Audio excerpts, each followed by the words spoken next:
Hello everyone, welcome back to my latest video. In this video, I would like to talk about the latest amendments in labor law, particularly the 2026 labor code. These amendments which would benefit those of us who are working as employees in organization or workers. These amendments are important in respect of how it would benefit us all employees and workers who are working in various organizations. So moving on ahead. So initially, the labor laws in India comprised of some 29 laws. Essentially, various laws pertain to different aspects of workers' and employees' lives. Now, obviously, the problem with this having this many laws, this much complication is that in event of any problems or disputes, one never knew which law was to apply to what.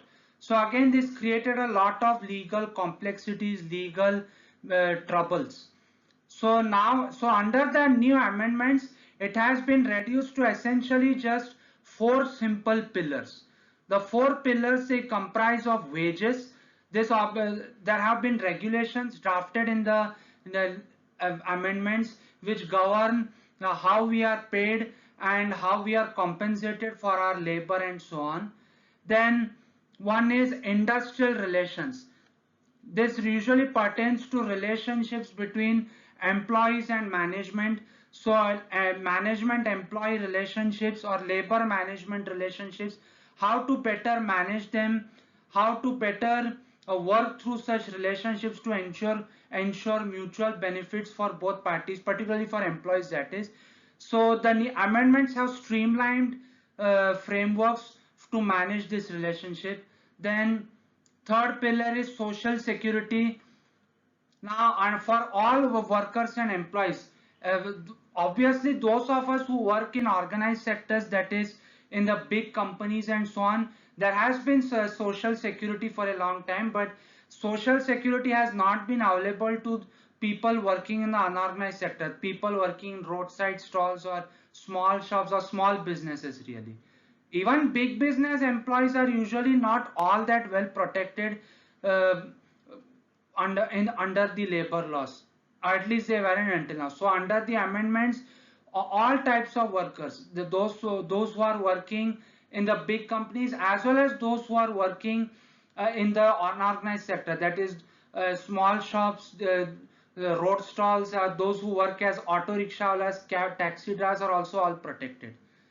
Then third pillar is OSH. This usually relates to ensuring the safety of employees in the workplace. This under the amendments, there have been regulations drafted to ensure that employees who are working in hazardous conditions in workplace, especially those employees who are working in say, factories or factories handling hazardous materials like chemical factories or atomic factories or so on, or just any workplace in general, adequate safety measures are implemented to ensure a safety work environment. So that is availability of fire extinguishers or uh, drills being conducted on a regular basis to ensure that in the event of fire, for instance, employees are properly evacuated from the endangered premises on time, or how to handle hazardous materials if your job involves that, and so on. So moving on ahead to let us dive deeper into these amendments. So in the earlier slide I had talked about the four pillars. So let's talk about the first pillar, wages. So what has been the amendment here? One amendment has been 50% basic pay threshold. This usually refers to the fact that now as per the amendments, especially those of us who work in big companies, our pay is usually divided into several segments. One is our basic pay, then there is dearness allowance, then there are other sorts of all sorts of allowances as well, like house rent allowance, entertainment allowance. Essentially all sorts of allowances our employers provide us, which is usually all bunched together into the gross salary that is usually said by us to be earned by us. So now when it comes to the pay, this amendment relates to the basic pay, that is the pay of which forms the basis of all the allowances and which forms the basis of the increments we get periodically or bonuses we get and so on. So nowadays, so as per the amendments, it has been stated that when it comes to our total CTC per month, the basic pay must be at least 50% of that CTC. Like say if you are earning 50,000 per month, your basic, as per the amendments, your basic pay is now required to be at least 25,000 of that 50,000.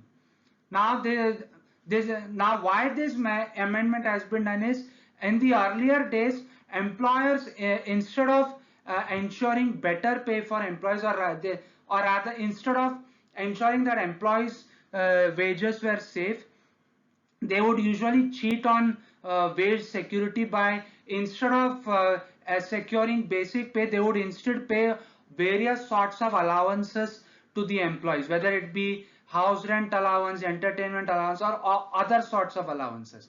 Allowances obviously they differ based on the needs of the employee from time to time, or basis on what the employer felt. So this obviously exposed the employees to the whims of the employers and they were rendered vulnerable. Under the amendments now, it has been ensured that the basic pay, the standard pay, the guaranteed pay, that is now supposed to be at least 50% of the total pay per month. So another effect of this amendment is on the base. Now especially those of us who work in big companies, there is provisions for contributions to provident funds and also gratuity contributions, as in gratuity payments. Gratuity payments, as in the payments received by us when we leave the organization. So provident fund contributions, especially on the employees part, they are usually calculated as 12% of the basic pay of the employees, not the total CTC, the basic pay, excluding all the allowances that are received. So with the increase in basic pay, it stands to reason that the contribution to the PF would also increase. So ensuring that when you have to leave the organization for any reason, your provident fund has a larger balance than what would have been if the contributions were lower. And when it comes to gratuity also, now the gratuity payments are also calculated on the basis of your basic pay. So with the increase in basic pay, gratuity payments should also increase. And one more good news is, now gratuity pay, earlier it used to be received after 5 years of stay in an organization. It used if you had to stay in a particular organization for 5 years at the least after you joined the organization in order to be eligible for gratuity. But now under the amendment, instead of the earlier 5 years,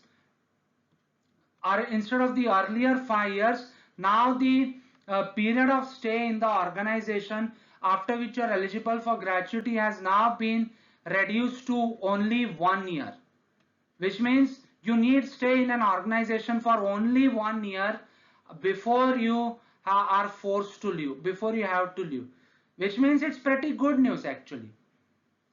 This enables higher employee mobility. So if you are dissatisfied with any organization for any reason and you've stayed for like say 2 years, then in the earlier provisions you are not eligible for gratuity because you did not complete 5 years. But now with only 1 year minimum period requirement, you are eligible for gratuity for the 2 years that you were in that company. So another effect of this amendment is it is now inclusive. There is now every worker, regardless of what sector he is in, whether he is working in a big company or whether he is working in a roadside store, in a small business or small shops, kirana stores or so on, or what salary bracket he is in, whether he's in the whether he's earning only 10,000 per month or he's earning as high as 1 lakh per month, they are all entitled to a wage under the amendments. Then another part of this amendment is when earlier in the earlier labor laws, they did not provide for gender neutrality. It has always been a standard practice that women, they usually received lower compensation for the same amount of work that men do or did. The earlier labor laws did not provide for gender neutral protection, but under the new amendments it has been laid down that both women and men, they are entitled to the equal pay for the equal amount of work they do. There should be no discrimination on the basis of gender, and the laws and the amendments have ensured that women are entitled to protection in case of any harassment relating to wage, them asking for wage increases on par with their male colleagues and so on. So this was one pillar relating to wages. Now another pillar relates to social security. Now obviously social security, this has been a thing in the Western countries for a long time, and now it has been brought about in India as well. Social security, which pertains to ensuring that citizens of India get benefits in the event of anything bad happening, which is not their fault. So what are the social security measures that have been introduced under the latest labor law amendments? One is gig worker rights.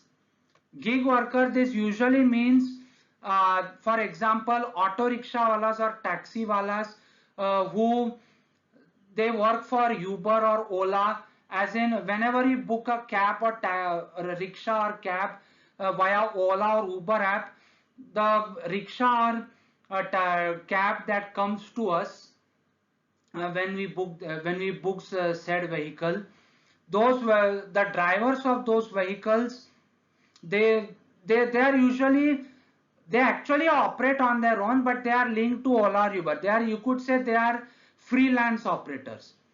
They have a contract with Ola and Uber where they have to complete a they have to uh, avail the services of a certain number of customers per month. They have to perform well.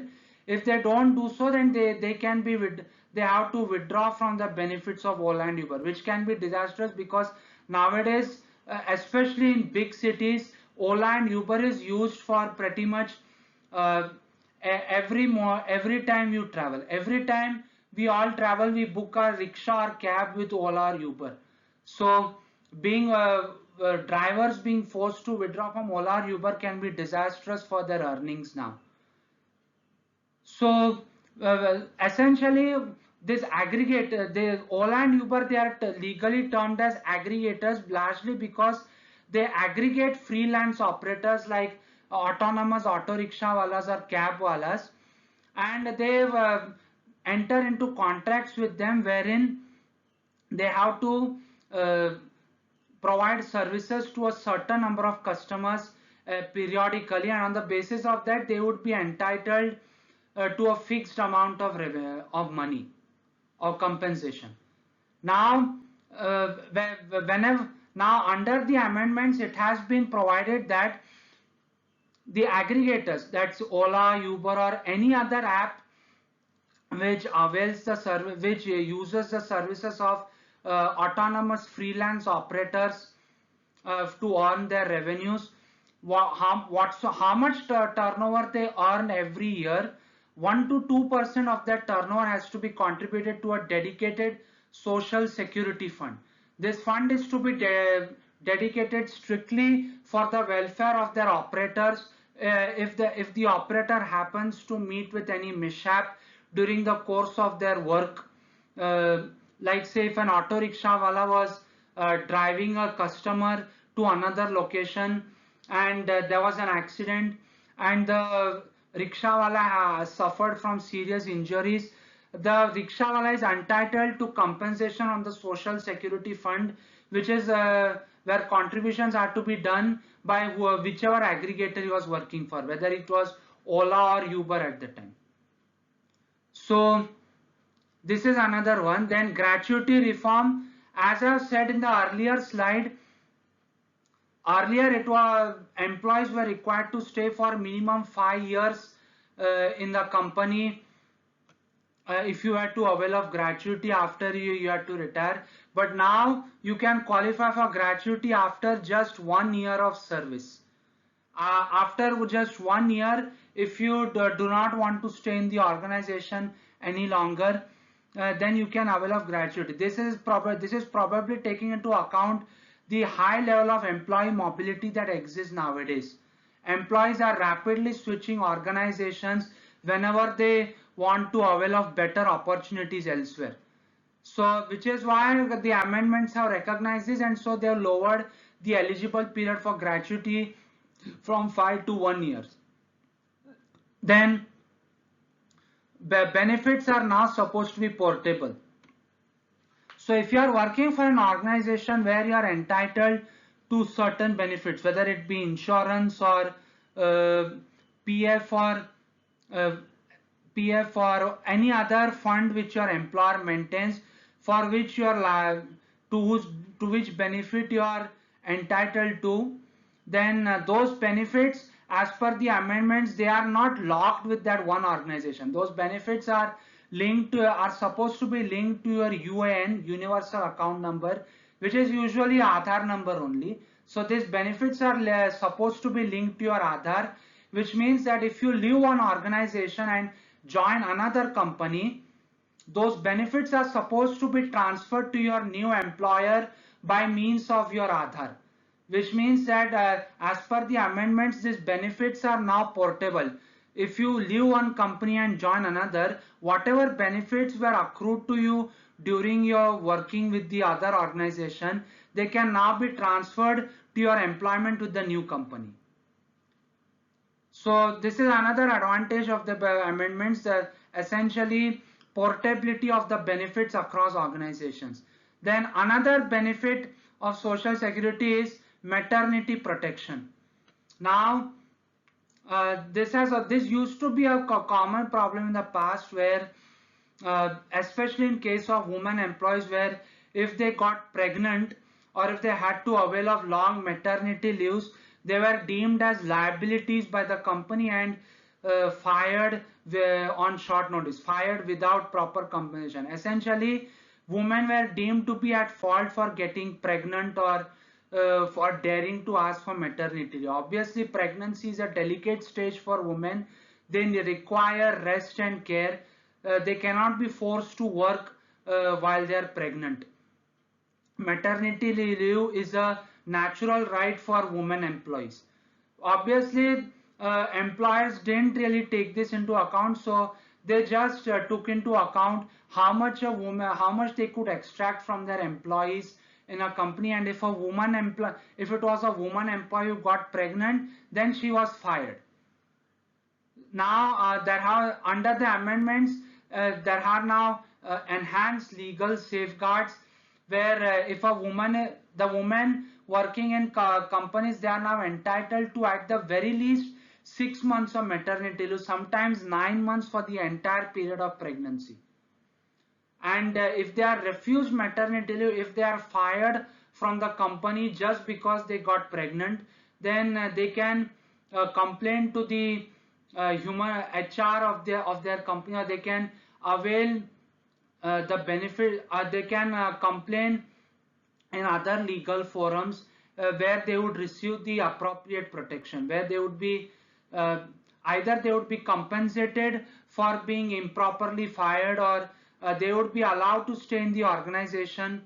They would be allowed for the period of pregnancy, or as in not stay in the organization, as in they would be allowed to work from home. If they are still not let off from work, then nowadays there is work from home for pregnant female employees, wherein they can avail of work from home and so on. So essentially, under the amendments, there are now more safeguards, legal safeguards, that is against being unfairly dismissed just because a woman employee got pregnant.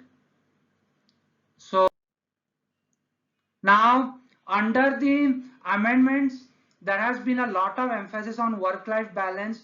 One of the problems plaguing Indian work life is that employers often have us work for far longer than the designated work hours. So let's say if your work hour is 10 to 7, employees often have us work still till 9 or 10. Especially in the big four companies, it's a problem where employees are made to work until midnight or sometimes even beyond that, sometimes until 2 or 3 am. So obviously there is no work-life balance, and because of too much work, employees even tend to fall severely ill during the tenure of their work.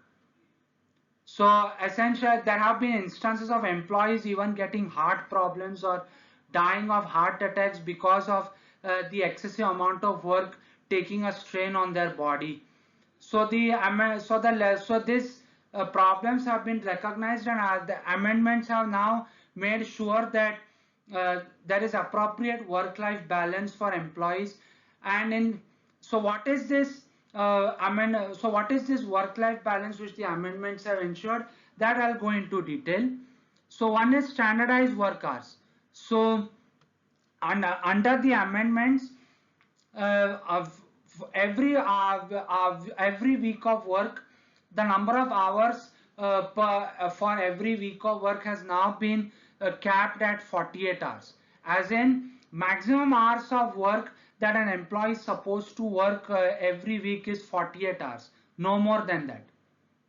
So essentially, so since most Indian organizations are working 6 days a week, so that would mean 8 hours per day at the maximum.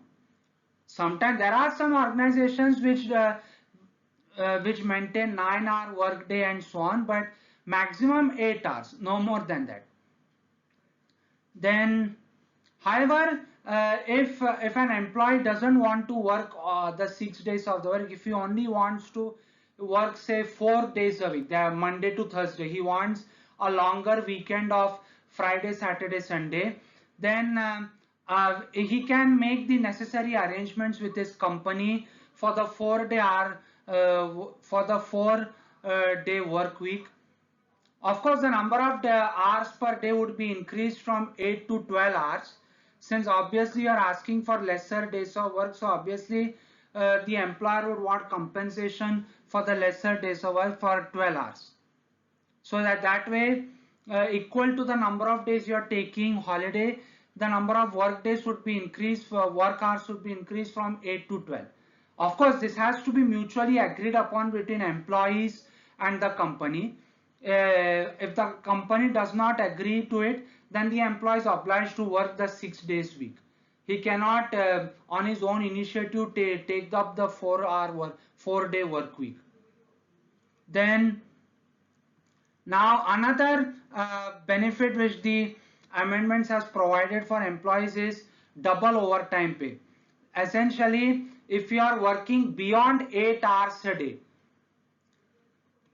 if in any day if an employer is making you work say 10 hours or 11 hours, or for the entire week your total number of working hours has amounted to uh, let's say more 52 hours rather than 48 hours, then for the extra hours that you have worked for that day or for that week, you are liable to be compensated at twice the wage at the standard wage rate. If you are working say, if your wage rate is say rupees 200 per hour, just an example, then for the extra hours you worked, you are liable to be compensated at rupees 400 per hour. So that's the this is essentially the double overtime pay that's been introduced under the amendments. Then um, uh, another benefit which the amendments has provided for is this is more of an obligation on the employer's part, as in health and hygiene is required to be maintained at the workplaces, as in there has to be a adequate provision of clean drinking water at the workplace. Employers should not be forced to buy bottled waters every time they got. There should be provision for where there could be an aquaguard or a filter kept filled with clean drinking water where employees can drink whenever they get tired. Then first aid is required to be maintained as well in case employees are injured in the course of their work. So immediate first aid can be administered to them before they are passed on for further medical treatment. So there's usually all of these provisions are usually required for establishments which exceed the employee threshold. This employee threshold as in if the organization is maintaining more than 10 employees. If it's usually for instance small kirana stores or roadside stores are essentially small businesses which do not employ more than 5 to 10 workers. They are not required to maintain all of this, but it's good better if they maintain all this. But the organizations which are much bigger, which have at least 10 employees on their payroll or more than that, they are required to maintain provisions for all of these which I have just stated now. Then another aspect of this work-life balance amendment is night shift consent. This usually applies for women. It is a given in India that women are made to do both household work as well as office work. They are supposed to manage the household as well as bring money for the family. So in order to ensure a proper balance between housework and office work, women under the amendments they have been allowed to work night shifts from 7 p.m. to 6 a.m. Of course, for this they have to the employers, they are supposed to provide this the option of night shift to women employees. However, the women employees, they have to give their consent to the night shift, as in they have to consent to the offer from the employers. They cannot be forcibly put on night shift just on the employer's whims. And even if they work night shift, the employers have to make adequate provisions for their night shift work, as in the mandatory provisions which I stated earlier, which are usually applicable to day employees, they also have to be made applicable to night employees, even more so than day employees, because much of the facilities are shut down during night. For hospitals, they usually work overtime, but even then they may not have as many doctors. Definitely restaurants or any other facilities for eating or drinking, they are usually shut down at night. So far more provisions have to be maintained for nighttime employees than for daytime. So again, this is when it comes to work-life balance, that the night shift part is also pretty important. But this has to be strictly optional on the part of the employees, particularly female employees. They cannot be forced to work night shifts. That's the important part. Then, what are the benefits of all of these amendments? So there is short-term benefits and there is long-term benefits. Now, when it comes to the financial arena, short-term benefits are, as I've stated earlier, wages are supposed to be paid on time or on the date which has been designated by the employers for payment. Then when it comes to overtime payment beyond working beyond 8 hours for the day or 48 hours for the week, then the overtime pay has to be ensured at twice the wage rate per hour, which is determined by the employer. So what's the long-term impact? Long-term impact obviously is because your basic pay is higher, so the contribution to PF is higher. The gratuity payment is which is calculated on the basis of basic pay would also be higher. And since you are entitled to gratuity after only 1 year of leaving the company, so which means that you would earn gratuity quite quickly as well. Essentially, higher pay means higher retirement benefits, to put it in a nutshell. Then when it comes to the career arena, earlier this often used to be the case where when an employee was hired, sometimes employers would cheat and simply enter into a verbal agreement. They would simply verbally say that you are appointed without giving the proper letter of appointment. But now, as per the amendments, an employer is required to provide a compulsory letter of appointment and letter of offer in writing to the employer, to the potential employees when they are being hired.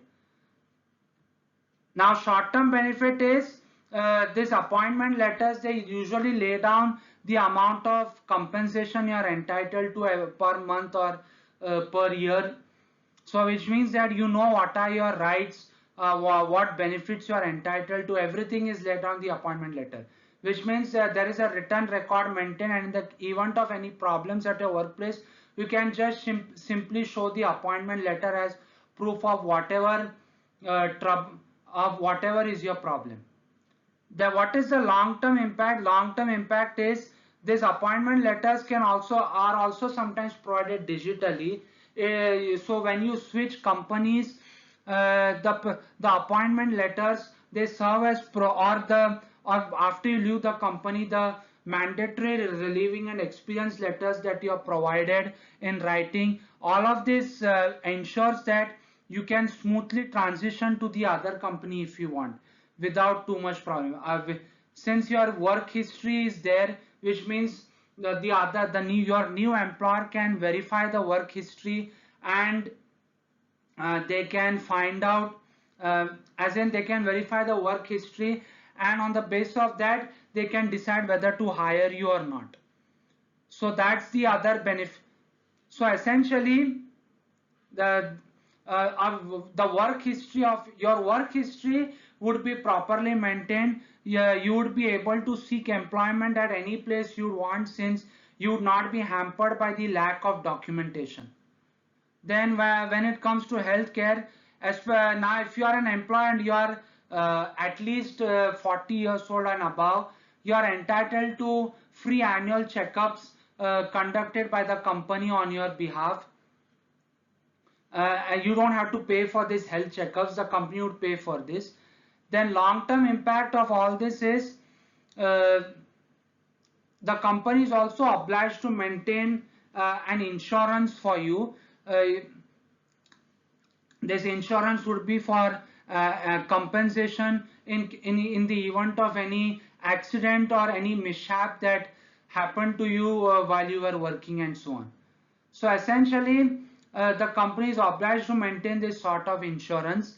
Usually life insurance or disability insurance, the company is now obliged to maintain, companies are now obliged to maintain an insurance fund for all of its employees. So in the long term, if anything happens to you during work and you are made to leave, then the company is obliged to provide compensation to you through this insurance fund. Then this was the healthcare arena. Another is flexibility. So what the short-term impact is, earlier, I mean even now, most companies require you to work 6 days a week. Sometimes they even call you on Sundays. Sunday is usually extra days, so that would come under the overtime benefits. But now that there is a flexibility, a potential where instead of working mandatorily 6 weeks, if you and your company come to an agreement, you can simply work 4 days a week. Of course, you'll have to work 12 hours a day, so it's best not recommended unless you really want to work half the day. Of course, if you want to enjoy a long weekend and you are prepared to sacrifice half of your day for 4 days, then go for 4 days a week. Otherwise, better opt for 6 days a week only. Then the long-term impact of this amendments is state-to-state benefit portability, as in when you switch employers or even when you switch branches of the same company from one state to another, the benefits which were accrued to you while you are working for that company or that branch will now can now be transferred to your new employment in the new branch or new company, especially if it is across states. So essentially you don't have to be imprisoned with that one company or one branch for a long time. Whatever benefits are accrued to you are entitled to them when you switch from one company to another, or from one branch of that company to another branch across another state. This is because the benefits are now linked to your Aadhaar. So since your Aadhaar serves as the number by which you can avail of benefits, so all benefits would be tied with that number. And so the benefits are not, they are not exclusively part of your company, they are exclusively part of your identity, your Aadhaar identity, which means that when you shift, the benefits that have accrued to you also go with you. They are not tied to your company. So again, this is the benefit of the amendments that have been introduced here. So moving on ahead. Now, as I've said earlier, one of the benefits of the is that job seekers have now been empowered. Instead of verbal agreements which employers used to practice in order to put employees at a serious disadvantage in the event of any dispute, now employers are mandatorily required to provide appointment letters in writing. These appointment letters are important because they serve as proof that you are actually employed with that company and you are indeed entitled to the amount of wages that you are earning. As in, whatever wage your employer says he would provide you, the appointment letter lays down all of that, including all the benefits you are entitled to in forms of the allowances or bonuses and so on. So all of this would be so all of this would essentially be laid down in writing. So in the event of any dispute, the appointment letter serves as an important document on your side. So another benefit of mandatory appointment letters is with the appointment letter serves as for important legal documentation when you are obtaining loans from the bank, or when you are wanting to take a house on rent, you want to stay somewhere on rent, or you want to participate in government schemes. Your appointment letter can serve as proof that you are working for a particularly prestigious company and you are earning this much money, meaning you can the bank will, for instance, if you are taking a loan from the bank would decide, yes, he's earning this much, so he has the capability to repay the loan. So the bank would be more incentivized to provide the loan to you on the basis of your appointment letter. Or rental agreements, the landlord would feel more secure providing the house to you on rent, knowing that you would be able to pay the rent on time. And government schemes also often ask for, they usually lay down beneficial schemes for employees earning a certain salary limit. So appointment letters would also serve as proof that you are earning this much salary, so you are entitled to the benefits of said scheme. So now so when it comes to the amendments, these amendments are proven particularly beneficial to the female employees. Earlier, female employees used to be at a particularly heavy disadvantage because the men have always been more favored in the workforce. They have usually been provided higher benefits and so on. Some women have often received lesser compensation than men for the same work. The amendments have now fixed that, and female employees who usually have to manage the house and earn for the family, now they have been provided the option of night shifts. And even in those night shifts, they have the amendments have laid down that they are to be provided all the safety measures, all the safety measures, all the benefits that are usually available to daytime employees. So these amendments in short have laid down that female employees are supposed to be equal to the male employees in every aspect, and if female employees are to be treated specially, then they have to be provided special benefits as well. Then another Another thing is these amendments have also ensured protection for migrant workers. This usually is the case for if workers are employed on a temporary basis, or if workers are coming from one state and they have to leave for another state immediately. And it's not just that, migrant workers also mean workers who have come to that state from another state for employment. State government often have a history of enacting laws favoring the employees of their own state at the cost of migrant workers. Migrant workers have usually been rendered more vulnerable. For instance, what benefits they usually earn in forms of provident fund or any other benefits, insurance benefits and so on, they usually were tied to one company. So if they had to leave their job and go to another state or another company, then they were not allowed to retain those benefits. Those benefits remained with their previous employer.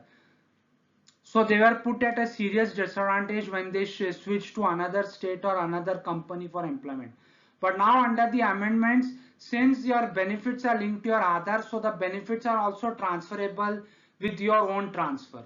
So even when you cross state borders, and if state laws for employee benefits are different, it makes no difference. The benefits are linked to your Aadhaar. You are entitled to the same benefits you had when you are working in the other state or in the other company. So again, the amendments have ensured the portability of benefits, thus providing a layer of protection to migrant workers. Now, all the previous amendments which I have stated earlier, they all relate to employees. But unfortunately, there is one devastating amendment which has now been introduced, wherein the threshold for laying off workers has increased. Under the earlier labor laws, employers were strictly restricted from laying off more workers than was necessary. For instance, if an organization had 200 employees, the employer, for instance, could be restricted from laying off, say, more than 50 workers. At most 50 workers could be laid off, that's all. Other 150 employees were protected. But now it's even worse. Let's say if an organization is working, having 400 workers, and under the amendments, especially under the Industrial Relations Code, they can now lay off up to 300 workers. That's at least 70% of the workforce, 75%.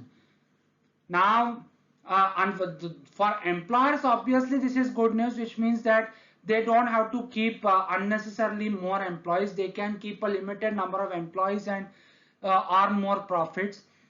But for the vast majority of us who are employees, this is an especially horrible amendment. It means that job security is now far less than ever before. This especially so in today's age of AI, where artificial intelligence is said to be now resulting in layoffs for more and more employees, particularly in the IT sector. So that said, the amendments have provided a soothing balm for this very distressing amendment for employees, namely the worker reskilling fund, wherein your previous company is now entitled to maintain, not entitled, your previous employer is now obliged to provide you a fund of at least 15 days wages, wherein it will provide you time and necessary resources to equip yourself with new skills required in the new environment, which will facilitate your transition to employment in a new company, or even better, bring you back into the old company with the new skills that your role had earlier required, but for which you are not deemed eligible for being retained. Unfortunately though, this is usually dependent on case to case basis. So if you are if you as an employer are not earning a lot of money, let's say you are earning just 20,000 per month or 10,000 per month, God forbid, then the 15 days wages mean you'd just be entitled to 5 to 10,000 per month, which in today's world is not really worth that much. It would still be lesser amount of money. So advice would be, if you have favorable circumstances right now, if you are prosperous, if you are working in a company wherein you are earning more, don't just wait as in don't wait to be laid off.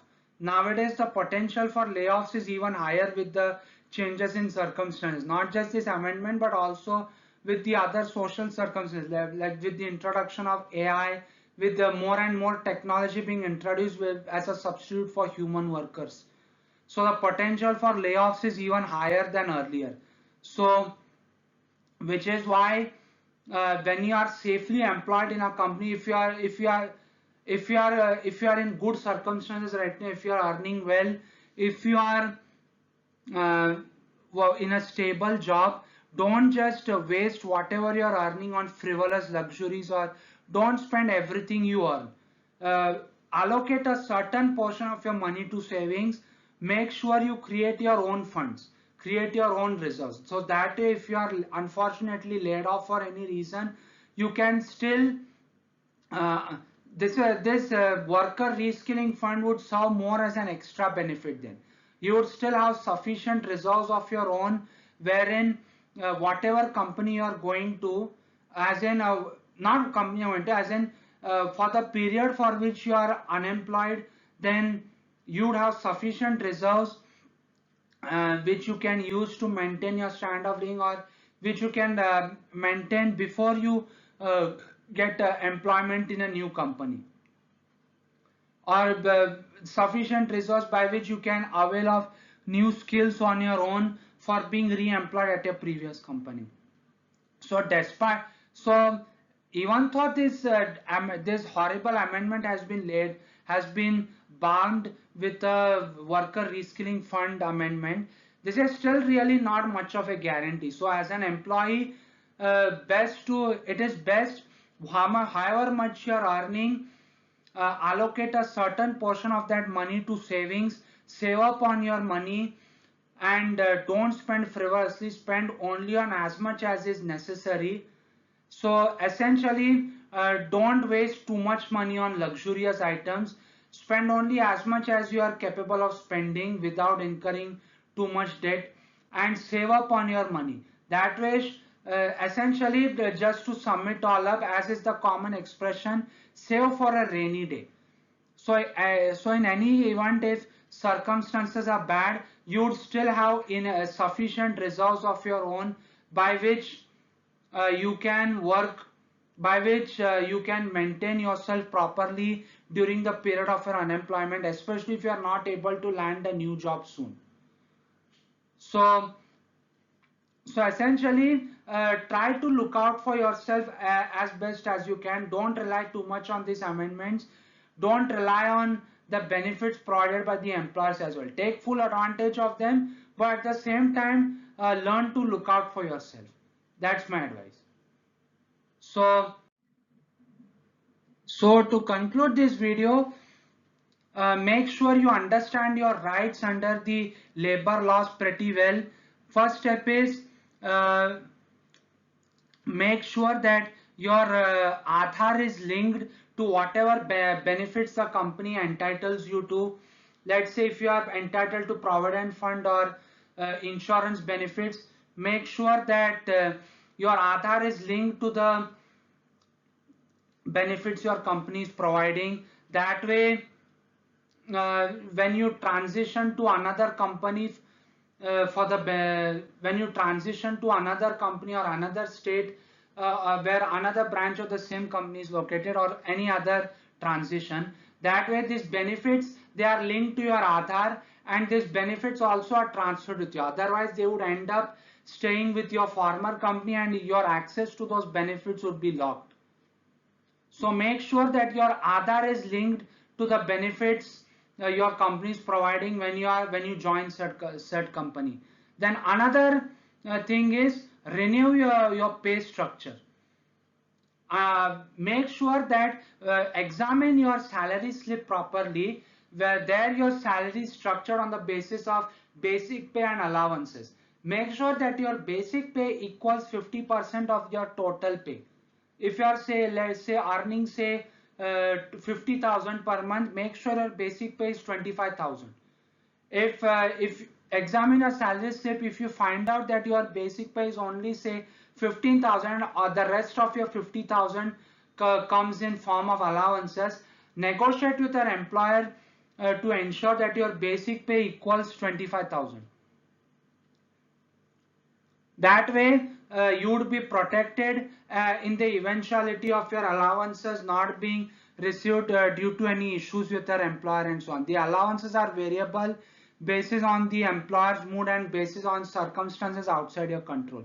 So make sure that your basic pay equals 50% of your total pay. Since your standard pay is a guaranteed pay which will be provided to you regardless of your employer's circumstances, regardless of what circumstances you land yourself in. Then another benefit is free health checkup. If you are 40 and above, the company is obliged to provide free health checkup on a yearly basis. Avail of it. Whatever advice is provided during the health checkup, implement that advice. This health checkup is largely to ensure that you do not end up having to spend your own money on expensive medical services.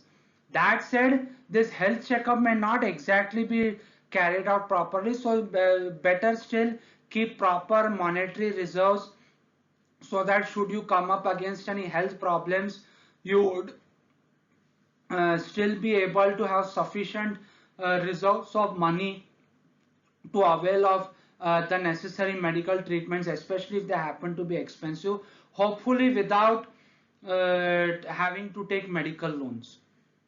Then most important of all, understand your rights. Under the amendments, you are now entitled to overtime pay at double the wage rate, and also you are entitled to access your salary slips digitally through websites maintained by the company. You are entitled to maintain your own account with the company where you are entitled to access your salary slips. So understand these amendments properly, understand your make sure you are aware of your rights to overtime pay and for accessing your salary slips digitally. So I hope this video helps you all, particularly those of you all who are employees, to understand your rights under the latest amendments. So I hope this video proves very helpful to those of you watching who are employees to take advantage of whatever benefits are entitled to you. But at the same time, understand that these benefits, they are not set in stone. They can change from time to time, and these benefits, they do not strictly guarantee security for you. So a simple piece of advice is always take care of yourself. When you are in when you are sunny times, make provisions for rainy days as well. Make whatever money you are earning, put it in a proper fixed deposits with your bank properly. Save up on whatever money you are earning, make proper savings. That way, while these amendments are important to you, being able to take care of yourself is even more important. So maintain your own savings, your own reserves. So these amendments would serve as something of an extra. So something to add on to whatever protection you availed of for yourself. So once again, I hope this video helps you all to understand the rights and benefits and the protection you are entitled to avail of yourself under the law as an employee. So once again, thank you all for taking out your precious time to watch this video. Please like, comment and recommend this video to anyone else you know. Please also subscribe to my channel at Siddharth Bhatt 4898 and recommend my channel to anyone else you know. This video is on that channel as well. So once again, thank you all for taking out your precious time to watch this video. Thank you all for watching this video. Thank you all. Thank you. Thank you.